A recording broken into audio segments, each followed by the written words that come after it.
Dear students, आज हम class 11th का एम्पिरिकल ओ एंड मॉलिक्यूलर फार्मूला का कैलकुलेशन निकालेंगे। देखो बेटा, हमारे पास एक क्वेश्चन दिया हुआ है।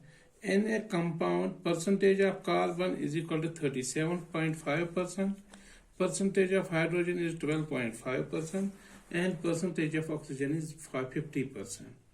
हमें क्या ढूंढना है? Find out empirical formula if molecular mass of compound is 64 and then find molecular formula। पहले हमको ढूंढना है एम्पिरिकल फार्मूला, फिर मॉलिक्यूलर मास कंपाउंड का दिया हुआ है 64 AMU atomic mass unit, and हमें ढूंढना है find the molecular formula.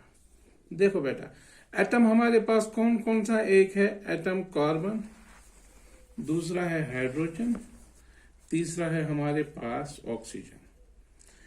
Carbon जो है, कार्बन दिया हुआ है 37.5%, हाइड्रोजन 12.5%, ऑक्सीजन 50%।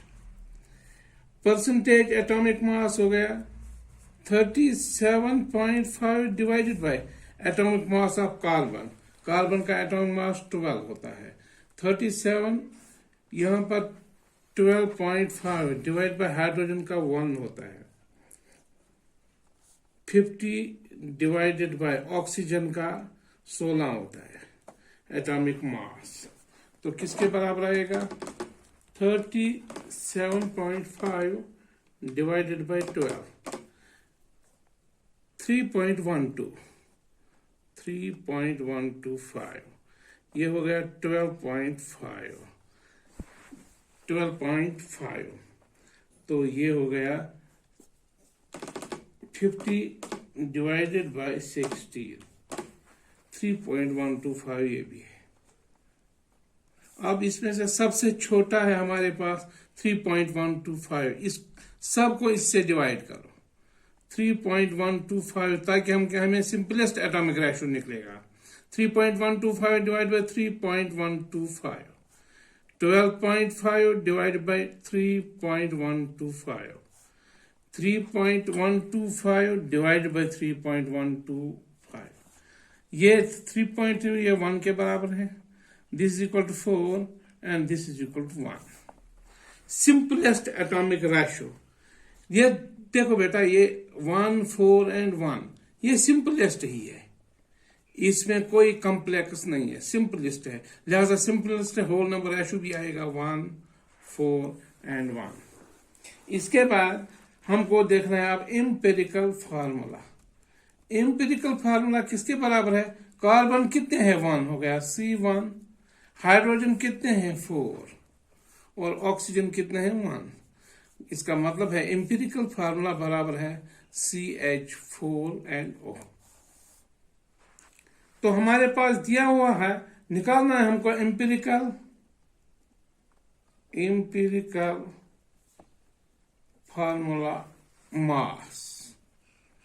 इसका हमें पता है कार्बन का कितना होता है 12 प्लस 1 इंटू 1 हाइड्रोजन का 4 हाइड्रोजन है, ऑक्सीजन का 1 हो गया 16। ये हो गया 12.4.16।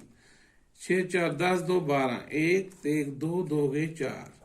इसका मतलब एम्पिरिकल मॉलिक्यूलर मास हो गया 42। 6 4 10 2 12, 1 1 2 3 32 सॉरी 32।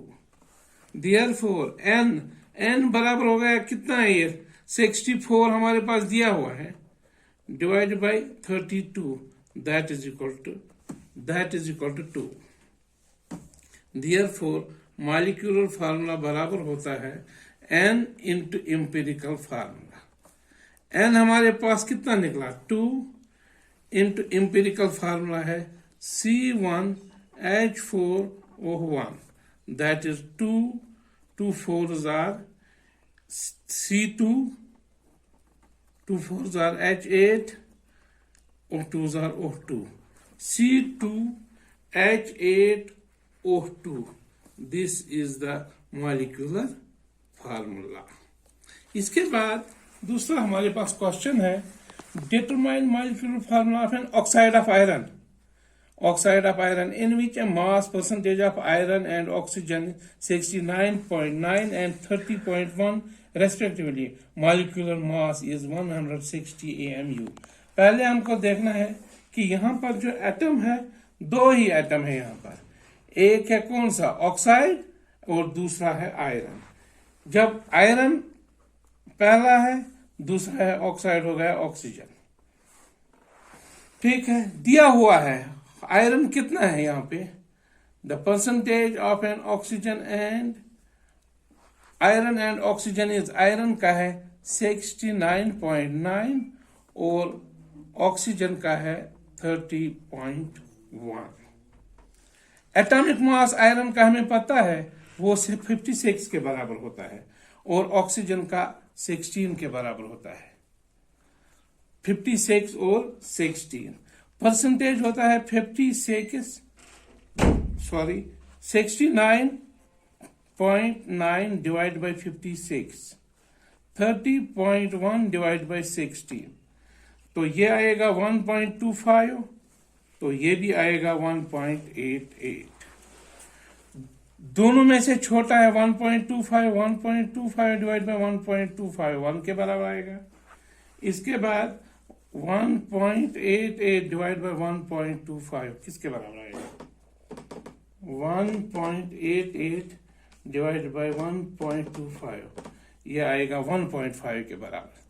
देखो यहाँ पर यह जो है ये कम्प्लेक्स रेशो है, ये 1.5 है, ये 1 है. इसको सिंपल बनाने के लिए 1.5 को 2 से मल्टीपल करेंगे तो 3 बनेगा, तो सिंपल बनेगा. इसका मतलब है अगर यहाँ पर 2 से मल्टीपल करें, यहाँ पर भी 2 से मल्टीपल करना पड़ेगा. 2 1s are 2, 2 1.5s are, that is 3. Therefore empirical formula हो गया. आयरन कितने हैं, आयरन 2 है और ऑक्सीजन 3 है, that is iron oxide. Empirical mass formula वो हो गया 2 इंटू आयरन का हो गया 56 plus 16 into 3, that is 2 6 12 2 5 10 2 6 12 2 5 10 11 plus 112 plus 16 3 48 8 2 10 4 तक ये हो गया 160. Therefore n is equal to, दिया हुआ है यहाँ पर मास 160 बटा निकला भी 160, that is 1. Therefore molecular formula हो गया n into empirical formula. n हमारे पास 1 है, एम्पिरिकल फार्मूला है Fe2O3, तो 1 से मल्टीपल करने से कोई फर्क नहीं पड़ेगी, that is equal to Fe2O3. All the best. खुदा हाफिज.